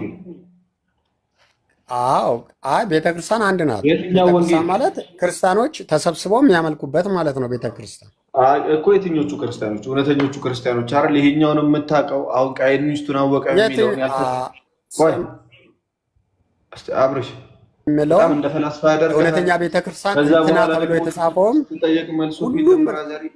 እሺ ቃየል ሚስቱን ጌታ መጣት። አሁን ቆይም አንተ መጽሐፉን ልታርመው ነው ወይስ? አሁን ይሄ ውይይት ነው አይደል? ክርክር አለ። ስለዚህ አንተ መጽሐፉን ልታርም ከሆነ ቃል በቃል መጽሐፍ ቆይ ኤርሚ ሄሎ ወይ በጣም መጽሐፍ ላይ ቃል በቃል አንደኛ ቃል በቃል የተጻፈው ልንገርህ፣ ቃል በቃል የተጻፈው መጽሐፍ ቅዱስ ላይ ለእግዚአብሔር ባቀረቡት በመጽሐፍ ማን ነው? መጽሐፍ ቅዱስ ላይ የተጻፈው ለእግዚአብሔር ባቀረቡት በመስዋዕቱ ላይ ቃየል በወንድሙ ቀንቶ ነው አቤልን የገደለው። በሚስቱ ቀንቶ ነው የሚል ነገር ግን የለውም። አንተ ከየት ልታመጣ ነው? ወንድማችን ላመጣልህ እኮ ነው። በሚስቱ ቀንቶ ከየት እንደሆነማ ይኸው መጽሐፍ ቅዱስ ላይ ላመጣልህ። አሁን ጥያቄ እሺ፣ ስለዚህ ቅናቱ በሁለት ነው ማለት ነው። አሁን አቤል የተገደለው በመስዋዕት ቅናት ብቻ ሳይሆን በሚስትም ቅናት ነው ማለት ነው የተገደለው። መጀመሪያ ከአቤልና ቃኤል እህትማማች አላቸው። እሺ መጀመሪያ እሱን ዴፊኒሽኑን ተወው። እሱን አንበበን ዴፊኒሽኑን አንባቢ ራሱ አንብቦ ይረዳዋል። ዴፊኒሽኑን እስቲ አዳምጠኝ ነው መጀመሪያ ፓፓ። ዴፊኒሽኑን አትንገረኛ አንተ ከተጻፈው ውጭ እንድታወራኝ። የተጻፈውን እኮ ነው የምነግርህ። እሺ ንገረኝ። ይኸው 66ቱ ላይ ከየት መጣት ሴቷን ስል ፍልስፍና ነው እንትን ነው እኮ አይቻልም እኮ እንደዚህ መጠየቅ ሚስጥር ነው ልትለኝ ነው። ትንሽ ቆይተህ ደግሞ እንደዛ ብሎ ነገር የለም። መጠየቅ መብታችን እኮ ነው፣ እንጠይቃለን። ከየት መጣት እቺ ሴት እንላለን። ምክንያቱም ምድር ላይ ከአዳምና ከሔዋን ከአቤልና ከቃየል ውጭ ሰዎች እንዳሉ አልነገረንም መጽሐፍ ቅዱስ። ሴት አመጣ ሲለን ፈጠረለት ወይስ ወለደለት? ከየት መጥቶ ነው ሴት የተባለው እንላለን። መብታችን ነው። ይህም መጠየቅ አያስቀጽፍም እኮ። ይኸው እየጠየቅኩ አልተቀጸፍኩም። ስለዚህ ይሄ የጎደለ ታሪክ አለ መጽሐፍ ቅዱስ ላይ። አንደኛው ታሪክ ይጀመርና በሌላኛው ታሪክ ደግሞ ምን ይደረጋል? ለምሳሌ የማቴዎስ ወንጌልና የሉቃስ ወንጌል ላይ ያ ወንጌላት ላይ ለምሳሌ ጌታ ኢየሱስ ክርስቶስ ያን ኮምጣጤ አለመጠጣቱን ሲናገርና ሙሉ ታሪኩን ሲናገር ፕሮሰሱን ሲናገር አንድ አይደለም። ይሄኛው የመጽሐፍ ቅዱስ ክፍል ሙሉ ፕሮሰስ አያስረዳም። ዘፍጥረት እሺ ሙሉ ፕሮሰሱን አያስረዳም። ይልቁንም በሌላኛው የመጽሐፍ ቅዱስ ክፍል ግን ተያይዞ እናገኘዋለን። አንድ ላይ የተወለዱ ሴቶች እንዳሉ ከዛ በሱ ይቀና እንደነበረ ያ ከዛ በኋላ ግን በመጨረሻ የቃየል ቅናት በዛ በእንትን እንደተፈጸመ በሴትም ይቀና ነበር፣ በሁለቱም ይቀና ነበር ነው ሐሳቡ። ይሄ ደግሞ መጽሐፍ ቅዱስ ነው። ሁለቱም መጽሐፍ ቅዱስ ነው። አንተ 80 አሐዱ ላይ ስላለ ከመጽሐፍ ቅዱስ ከተጻፈው ውጭ እያልከው ነው። ከየት አመጣው ሲጀመር እንደዛ የሚለውን ሀሳብ? እሺ ጥሩ ዘፍጥረት ምዕራፍ 4 ላይ ለምንድን ነው እንደውም አንተ አሁን ባልክበት ሁኔታ የአገር አመጣልሃለሁ ትመልስልኛለህ? ከ66ቱ አሁን አንተ ባልከው ሁኔታ ማለት ነው ትመልስልኛለህ ወይስ ደግሞ ነገ መጽሐፍ ቅዱስ ይጋጫል ልትል ነው? አሁን እሱን ሳስረ አሁን እኔ አንድ ጥያቄ ሳነሳ በዚህ ጥንቃቄ የማደርገው አንዱ ነገር ማብራሪያ ስለምትፈልግ ማብራሪያ ትፈልጋለች እና ለማብራሪያዋ ደግሞ ጊዜ አይኖረኝም እንጂ 10 ጥያቄ በጠይቅ ግራ ጋብቼ ነው የምትወርደው። አንድ በጠይቅ ግራ ተጋብተህ ነው የምትወርደው። ፓፓ አሁን ለምሳሌ ሰው መጽሐፍ ቅዱስ እኔ ማምነው መጽሐፍ ቅዱስ የሰው ልጅ መልካሙን በመልካም ተረድቶ መልካሙን መንገድ ይዞ እንዲሄድ መጥፎውንም ደግሞ መጥፎ እንዳያደርግ ከመጥፎ ነገር ሌላ ሰው መጥፎ ወይም መጽሐፍ ቅዱስ ላይ ከተጻፉ ሰዎች መጥፎ የሰሩት ነገር ካለ ያን መጥፎ ነገር ደግም እንዳደርገው መልካም ነገር አድርጎ እንዲያልፍ ነው የተጻፈልን ብዬ ነው እኔ የማስበው።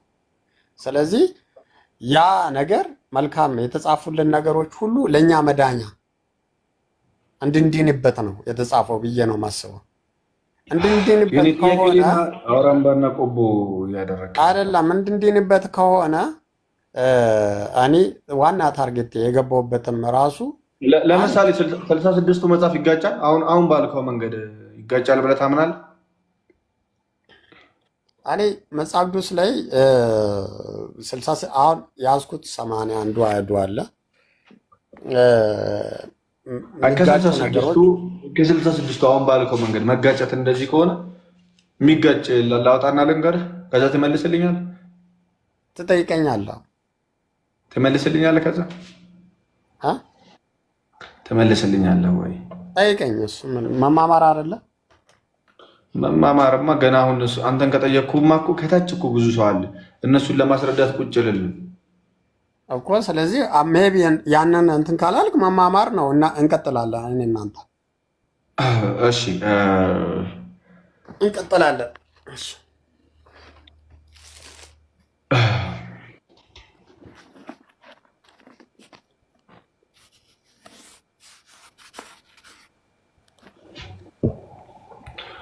አልፋ የሆነ ነገር ልታሳየን ነበር መሰለኝ። አሳየው በቃ ፓፓ።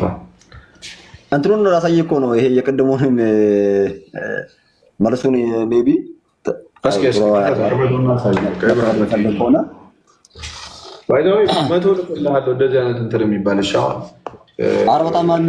ከሐዲስ ኪዳን ከምዕራፍ 1 የዮሐንስ ማቴዎስ ወንጌል ሲጀምር እንደዛ አይነት ግጭት የሚመስሉ በጣም አለ። ሉቃስ 23 ላይ እኮ ሲጀምር የክርስቶስን ትውልድ ራሱ ሲቆጥር በሌላ መንገድ ነው የሚቆጥረው። ማቴዎስ ደግሞ በሌላ መንገድ ነው የሚቆጥረው። የዮሴፍ ልጅ ብሎ ይቆጥረዋል ሉቃስ። እዚህ ላይ ደግሞ በጣም ይለያያል እና ያ ማለት ግን ይጋጫል ማለት አይደለም። ቢስ ማወቅ አለብህ። ይሄን እንድል አሳያችሁ ብዬ ነው። ይሄ መጽሐፈ ቀሌምንጦስ ነው ምዕራፍ 1 ላይ ማለት ነው። ምዕራፍ 2 ላይ ቁጥር 34 ላይ ጀምሮ ያለውን ሜቢ ቶሎ ብዬ ነው ምን መጽሐፍ ነው? ይቅርታ አልፋ አንድ ጊዜ አብርሽ እስከ 81 መጽሐፍ ነው እያነበብኩልህ ያለሁት። አይ መጽሐፉን አልሰማሁትም። ርዕሱን መጽሐፈ ቀሌምንጦስ መጽሐፍ እሺ፣ ቀሌምንጦስ እሺ። አዳምና ሔዋን ከደብረ ቅዱስ ወርደው ከሱ በታች ተቀመጡ። በዚሁ አዳም ሔዋንን ተገናኛት፣ እሷም ጸነሰች። የመውለጃ ጊዜ ደረሰ፣ ቃየልና ሉድን መንታዎች ወለደች አለ። ምን? ቃየልና ሉድን። እሺ። ዳግመኛም ሔዋን ጸነሰች፣ የመውለጃዋ ጊዜ ደረሰ፣ መንታዎችን አቤልና ቃየልንም ወለደች አለ። አሁንም መንታ ማለት ነው። እነዚህ ሁለቱ ወንዶችና ሁለቱ ሴቶች የአዳም ልጆች አድገው ለጋብቻ ደረሱ። አዳም ይህን ተመልክቶ ሔዋንን እነሆ፣ እሺ፣ እግዚአብሔር እነዚህ ልጆችን አሳደጋቸው፣ ስለዚህ ቃየል የአቤልን እህት እሺ አቅሌሚያን ያግባት፣ አቤል ደግሞ የቃየልን እህት ሉድን ያግባት አላት አለ። አዳም ሲወስን ማለት ነው። ያው በቃ ለማራራቅ ከአቤል ጋር ተወለደችው ለቃየል፣ ከቃየል ጋር ተወለደችው ለአቤል ለማራራቅ፣ ያው ሌላ ሰው ምድር ላይ ስለሌለ ማለት ነው። ከዛስ ምን አለ? እሺ ትንሽ ዝቅ ላድርግልና፣ እሺ አዳምና ሔዋን በዚህ ተስማሙ። ቃየል ግን እናቱን ሔዋንን እናቴ ሔዋን ሆይ ለእኔ ሚስት ትሆነኝ ዘንድ ከእኔ ጋር ተወሰነው ከአቤል ጋር የተወለደችው ነበር። እሱ ግን ቢያልና ከእኔ ጋር የተወለደችው ሉድን ልትሰጡኝ ይገባል። ለአቤል ደግሞ ከእሱ ጋር የተወለደችው እህቱን አቅሌሚያን ሚስት ትሆኖ ዘንድ ትሰጡት ይገባል አላት። ቃይል እንዲህ ሲል የቻለበት ምክንያት የሉድ መልክ እንደ እናቷ ሔዋን መልከ መልካም ስለነበረ ነው። አዳም የቃይልን አባባል ሰምቶ እጅግ አዘነ። ቃይል ሆይ አንተ ከአንተ ጋር የተወለደችውን መንትያ ልታገባ አይገባም፣ ሕግ አይፈቅድልምና አለው። ከዛ ምን አለው ለመፍትሄ? በዚህ ጊዜ በቃይል ላይ ቅንዓት አደረበት፣ ወንድሙን አቤልንም ለመግደል ፈለገ። ወዲያውም አባታቸው አዳም ለአቤልና ለቃይል ለእግዚአብሔር መስዋዕትን አቅርቡ። ለምን መፍትሄ? እግዚአብሔር ይወስንላችሁ። በቃ ካልሰማችሁ እግዚአብሔር ይወስን፣ መስዋዕት አቅርቡ ለእግዚአብሔር። በዚህ ጊዜ እሺ፣ ወዲያውም አባታቸው አዳም ለአቤልና ለቃይል ለእግዚአብሔር መስዋዕትን ታቀርቡ ዘንድ ከምድር ፍሬውና ከበግ ግልገሎችን መርጣችሁ አቅርቡ አላቸው። እሺ፣ አዳም ንግግሩን በመቀጠል እንዲህ አላቸው፣ ወደ ደብረ ቅዱስ ውጡ፣ ከዚህም ወደሚገኘው በዓተ መዛግብት ግቡ። ከዚህም ሆናችሁ በመጀመሪያ ለእግዚአብሔር ጸሎት አድርሱ። ወዲያውም የተሸከማችሁትን ፍሬና በግ ለቁርባን አቅርቡ አለ። ከዛን ያው ታሪኩ ታውቃለህ፣ እንትን ላይ ያለው ዘፍጥረት ላይ ያለው። ከዛን የአቤልን መስዋዕት ይቀበላል። ትክክለኛው አቤል ስለሆነ የአባቱን ትእዛዝ የሰማው ቃይል አልተቀበለ። ቃይል ደግሞ ወዲያው እዛው ጋር ሲመለሱ ይገለዋል ማለት ነው። መንገድ ላይ ታሪኩ ይሄ ነው ባጭር ቃል። አንዱ ጋር የተጀመረው አንዱ ጋር ያልቃል ማለት ነው። እንደዚሁ በዛ አንድ ጥያቄ ልጠይቅ። እሺ፣ ስለ ግጭት ነው። ግጭት ከየት ነው? ዮሐንስ ወንጌል ላይ 10 አመጣለሁ ነው እዚሁ ጋር እንደዛ አባርተ በመጥቶ አካሄድ አንደኛ ቆሮንቶስ ምዕራፍ 4 ቁጥር 14 ነው እንደውልኝ። ምን አዲስ ርዕስ ሊከፈት ነው ወይስ? አይ እዛው ነው ግጭት ስለሆነ ማለት ነው። እሺ 4:14 ያው እንደምወዳችሁ ልጆች አድርጌ ለገሰጻችሁ እንጂ ላሳፈራችሁ ይሄን አልጽፍም ይላል። ምንድነው እዛ አልፋ ያንበብልኝ ምንድነው? የንባብ ችሎታ ሊፈትነኝ ነው አይደለም? አልፋ ያንበብልኝ አብሪሽ እንትን እስቲ አንድ ጥያቄ ልጠይቅህ ነው። ሜቢ አይ እቺን አንበብልኝና እኔ አነብልሃለሁ ብዬ ነው። ቆይ አሽጌ የለውም። አንድ ጥያቄ ልጠይቅህ እስቲ። ቆይ ሳትጠይቀኝ አንብብልኝ። አንድ አንብብልኝ ከይቅርታ ጋር አንድ ጊዜ። ቆይ ዮሐንስ ወንጌል ምዕራፍ 1 ላይ ከቁጥር 40 አካባቢ ላይ አንድ ጊዜ አንድ አንብብልኝ ከይቅርታ ጋር። እሺ አንብብልኝ እኮ ኤርሚ ይሁን እኔ መጽሐፉን ቀየርኩ። አንተ አንብብልኝ። አይ እንግዲህ ብራዘር አብርሽ የንባብ ችሎታ እየፈተነኝ ነው። እኔ ማነበብኩ እሱ ማነበብ። አሁን ይሄ መናናቅ ነው። እሺ ኤርሚ አንብብልኝ። እሺ ይሄው አነበብኩልህ። እንደምወዳችሁ ልጆች አድርጌ ልገስጻችሁ እንጂ ላሳፍራችሁ ይሄን አልጽፍም አለ። ስለዚህ እሺ እኔ ላንብብልህ ደግሞ ይህንም የጻፈውላችሁ ላሳፍራችሁ አይደለም፣ ልጆቼ እና ወዳጆቼ እንደመሆናችሁ ልምከራችሁና ላስተምራችሁ እንጂ እኔ ለሁላችሁ ቤዛችሁ ነኝ። እናንተ ግን አላፍራችሁኝም ይላል። አይጋጭም? በጣም በእውነት ይሄ እንዴት ይሄን ከስንት ዓመት ተመራመረ? ከምኑ ጋር አይጋጭም? አንተ ከነገርከኝ አንተ ካነበብክልኝ ጋር ከየትኛው? እኔ ያነበብኩልህ ምንድን ነው?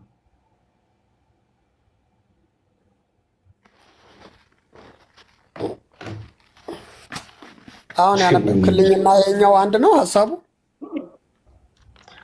ምንድን ነው ሐሳቡ? እስኪ ንገረኛ። ግጭቱ ይሄ እንደዚህ ስለሚል ይሄኛው ደግሞ እንዲህ ስለሚል እዚህ ጋር ይጋጫል ብለህ ንገረኝ። እሺ ቆይ ላንብብልህ አንተ ያነበብክልኝ።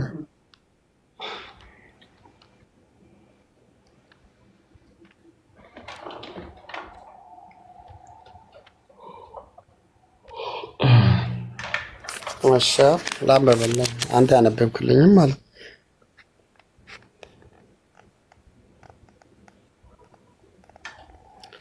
ይህን የሚጽፍላችሁ እንደተወደዳችሁ ልጆች አድርጌ ልምከራችሁ እንጂ ላሳፍራችሁ ብዬ አይደለም። አንተ ያነበብክልኝ ነው። እሺ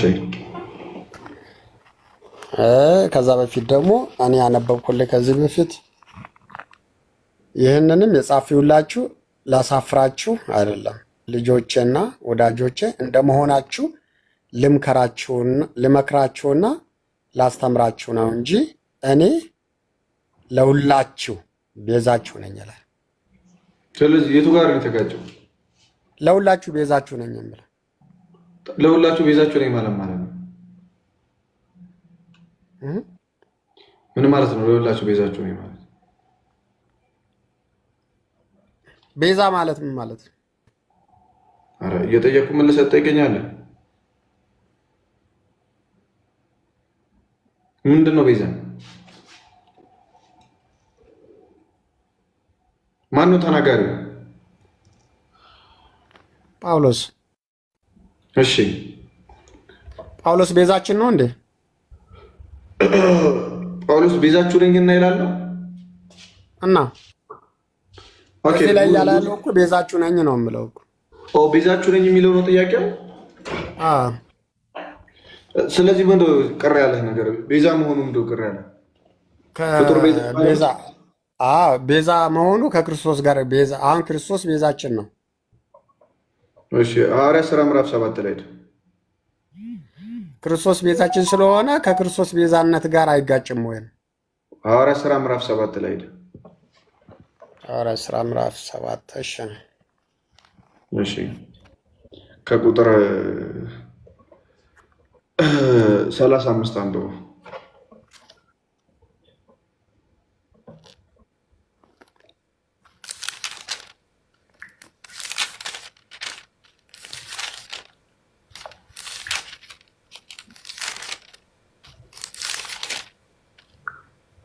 ቁጥር ስንት? 35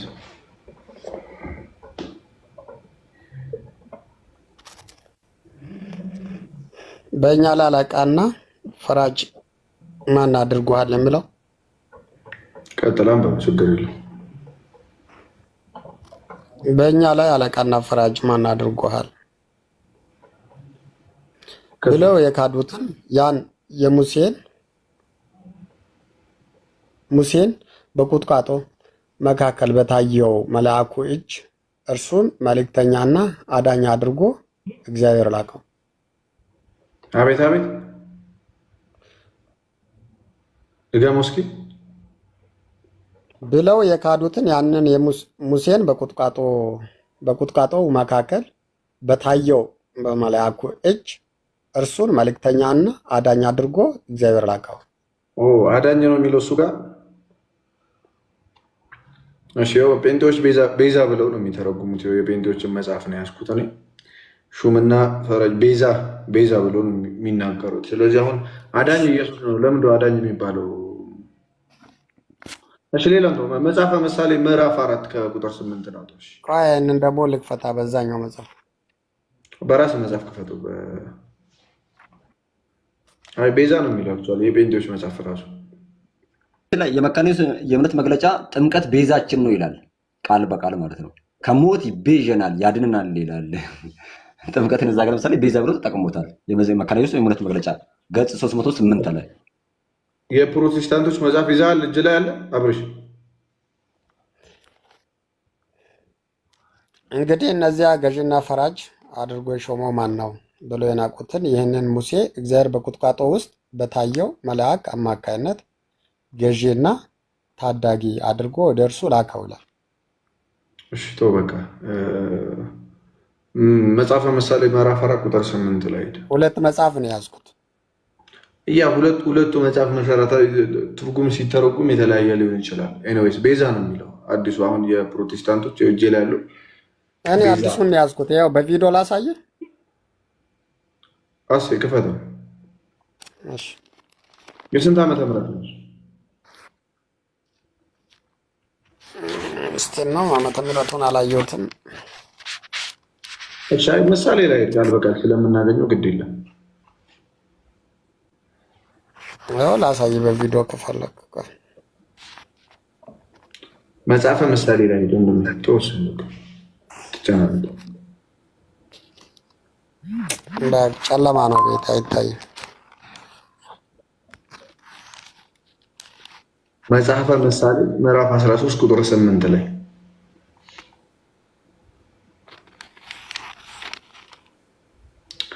እሺ፣ የመጨረሻ ነው ይሄ።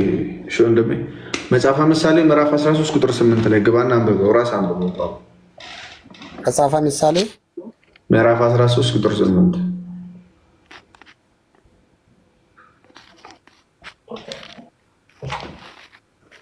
መጽሐፈ ምሳሌ ምዕራፍ 18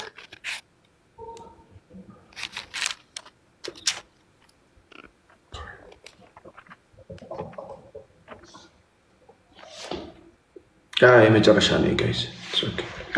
ፍሬም የለውም ብዙ ምናወራው።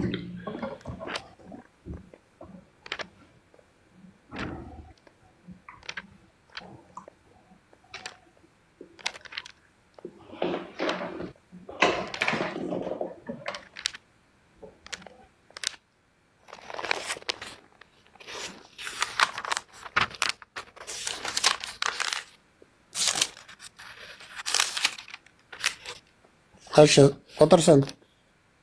ቁጥር 8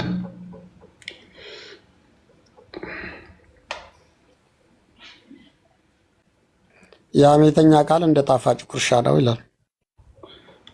መጽሐፈ ምሳሌ ምዕራፍ 13 ቁጥር 8 18 አልከኝ። ምስል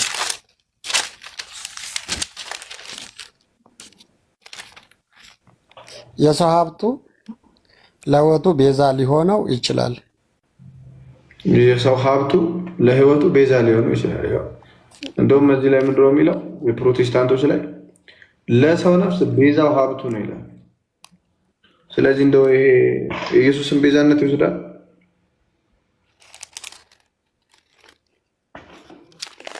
በብሉይ ኪዳን እኮ ኢየሱስ አልነበረም ማለት በስጋ ወደ ምድር አልተገለጠም። ኢየሱስን የሚተካ ነበረ፣ ሀብቱን ብር ነበረ ኢየሱስን የሚተካ አይደለም።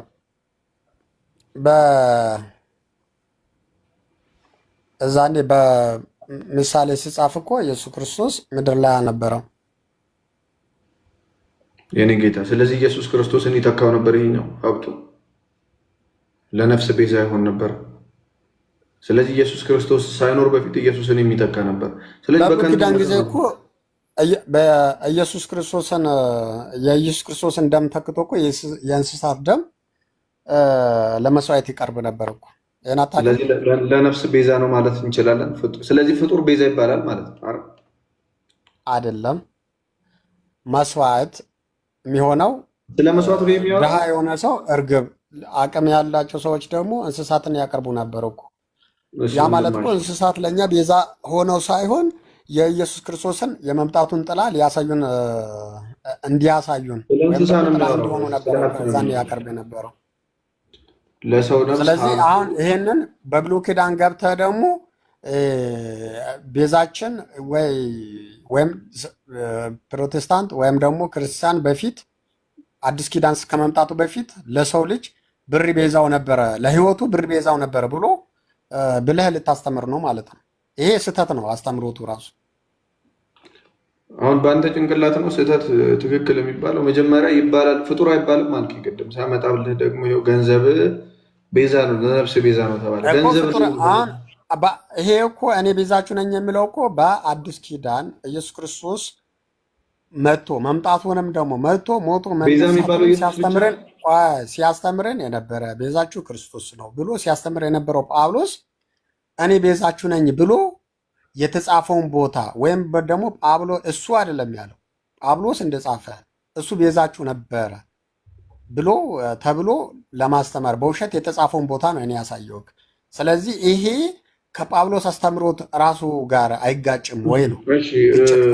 ትንቢተ ኢሳያስ ምዕራፍ 43 ቁጥር 3 ላይ እስኪ ይሄ አይጋጭም ወይ ነው? እስቲ እሱ መልስ። አይጋጭም። አብርሽ ለምን ኢየሱስ ክርስቶስ ቤዛችሁ ነው ብሎ የጻፈው ሐዋርያ ጳውሎስ ጆሮ ክፈትና ሄደና መጽሐፍ ቅዱስ አንብብልኝ። እንደማይጋጭ ላሳይ ነው ወንድሜ። ትንቢተ ኢሳያስ ምዕራፍ 43 ቁጥር 3 አንብበው።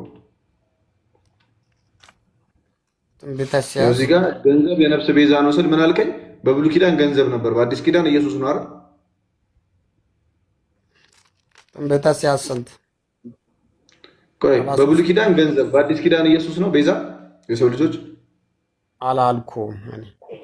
ስለዚህ ቤዛ ለምን ተባለ? ገንዘብ የኢየሱስን ቦታ ተክቶ ነው?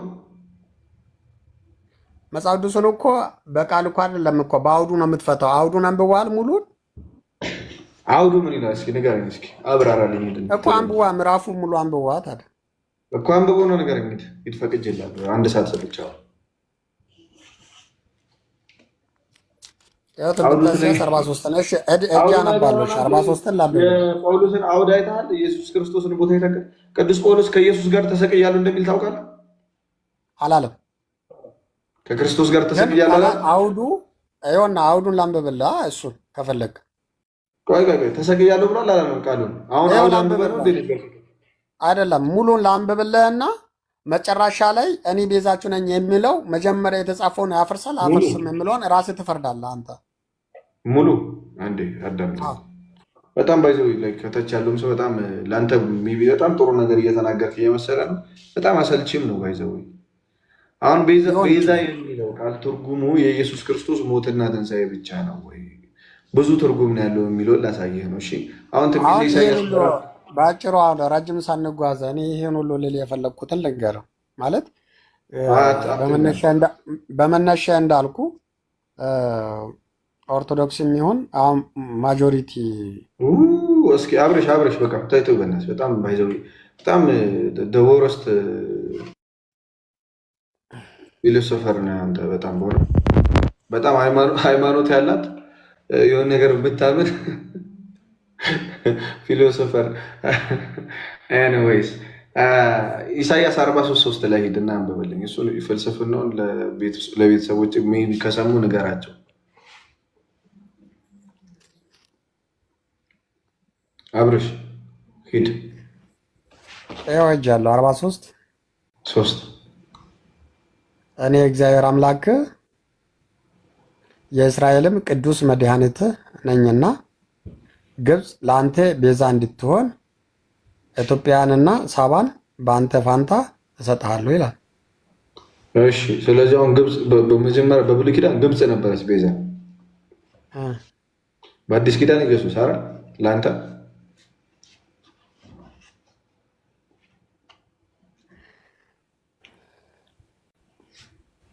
ኢየሱስ በምንድን ነው ቤዛ የሆነን? በደሙ አይደለም? አይ ሳስቅ ሲሪየስ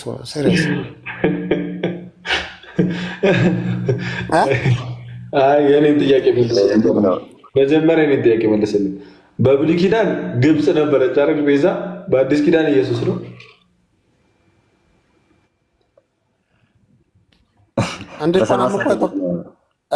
ግብፅ ብቻ አይደለም እኮ ኢትዮጵያን ቤዛ ናትናና ነው። ስለዚህ ኪዳን ቤዛ በአዲስ ኪዳን ደግሞ ኢየሱስ ቤዛ። ይሄ እኮ መከራከሪያ፣ ይሄ እኮ የቲክቶኩ መከራከሪያ ርዕስ ነው። ተከራከሪ እሱ እኔ መጠየቅ ነው የምፈልገው። እኔ መከራከር አይደለም። ስትያዝ ማጀራት ስትያዝማ መከራከር አልፈልግም ትላለህ እንዴ? ቅድም አካል ዘራፍ ሰው የጻፈው ሰዎች የጨመሩ ስትል አልነበር እንዴ?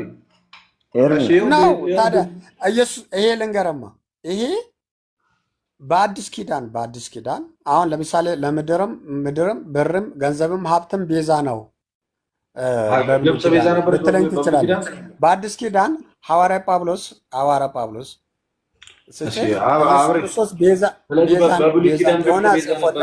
እኔ ቤዛችሁ ነኝ ብሎ ስጽፍ ምን አይነት ስሜት ይሰማል? ሐዋርያ ጳውሎስ ያስተምሮናል ወይ ነው? ሐዋርያ ጳውሎስ እንደዚህ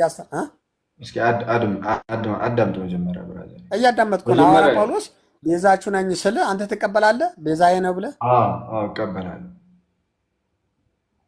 በቃ ስለዚህ እሱ የአንተ እምነት ነው ማለት ነው። ሜይ ቢ ኤርሚ የት ቤተ እምነት ነው አብሬሽ? መጀመሪያ ፈላስፋ ነኝ ሲል ነበር እኮ። ሃይማኖት ማለት እኮ ሲያወራ ነበር እኮ። አሁን ደግሞ ቆረቆሮ አሁንም አብሬሽ ኤርሚ አልተረዳኸኝም። አልፋም ኤርሚም እዚህ ውስጥ አንቺ በጣም ፊሎሶፈር ሆንሽ መስሎሻል። ግን ያው ስጠይቅ ግን በቃ ሩጫ እቺን ላሳያለሁ። የትም አልሮጠም። ይኸው ግብፅ በብሉይ ኪዳን ቤዛ ነበረች ወይ? ይህም ብቻ ንገረኝ ቀድመህ። በብሉይ ኪዳን ግብፅና ኢትዮጵያ፣ በአዲስ ኪዳን ደግሞ ኢየሱስ ነው ቤዛ? አዎ በለኛ።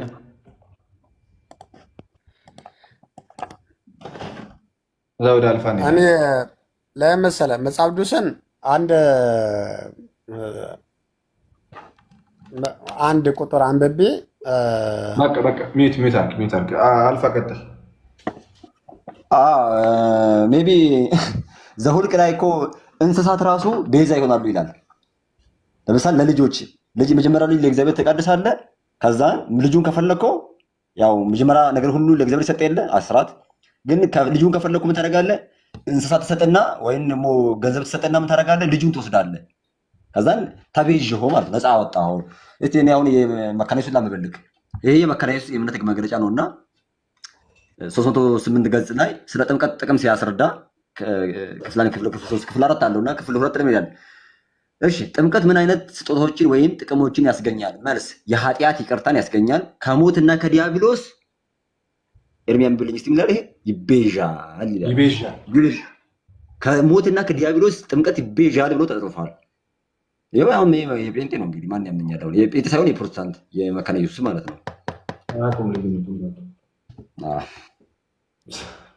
ኤኒዌይስ ግን ወንድማችን አብርሽ እየሰማን ከሆነ ቤዛ ማለት አንድ ትርጉም አይደለም ያለው። እሺ ምትክ ቤዛ ይባላል፣ ጫማ ቤዛ ይባላል፣ ገንዘብ ቤዛ ተብሏል፣ ሀገር ቤዛ ተብሏል። እሺ የቤዛ ትርጉሙ ብዙ አይነት እና ቅዱስ ጳውሎስ የተጠቀመው እዚህ ጋር አሁን ያየኸው ከኢየሱስ ክርስቶስ እኩል ለማድረግ ወይም ደግሞ ኢየሱስ ክርስቶስ ጋር ልክ እሱ ደሙን እንደከፈለልን እሱም ከፍሎልናል ማለት አይደለም። በጣም ብዙ ትርጉም ነው ያለው። ባይዘው ላሳይ ቤዛ ማለት ምን ማለት እንደሆነ።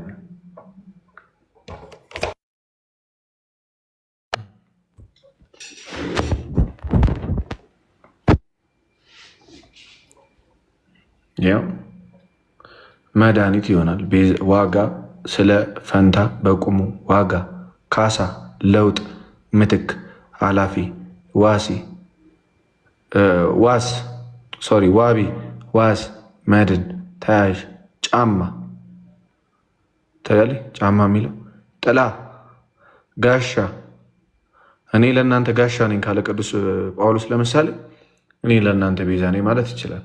እኔ ለእናንተ ጥላ ነኝ ካለ እኔ ለእናንተ ቤዛ ነኝ ማለት ይችላል። ምትካችሁ ነኝ በሆነ ነገር ተክቷቸው ከሆነ ለዛ መልእክቱን ሲጽፍ እኔ ለእናንተ ቤዛ ነኝ ይላል።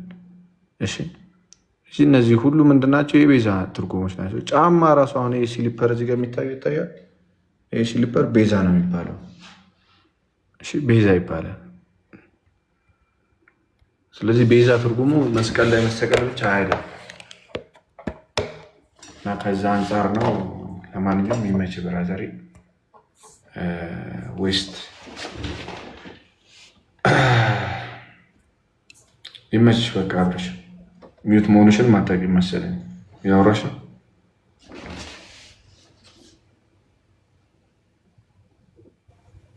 አይ ቲንክ አንሚዩት ማድረግም የሚችል አይመስለኝም። ወንድማችን ተባረክ አብረሽ ልንገለሽ እና ሌላ ጊዜ ትገቢያለሽ። አራዳ ልጅ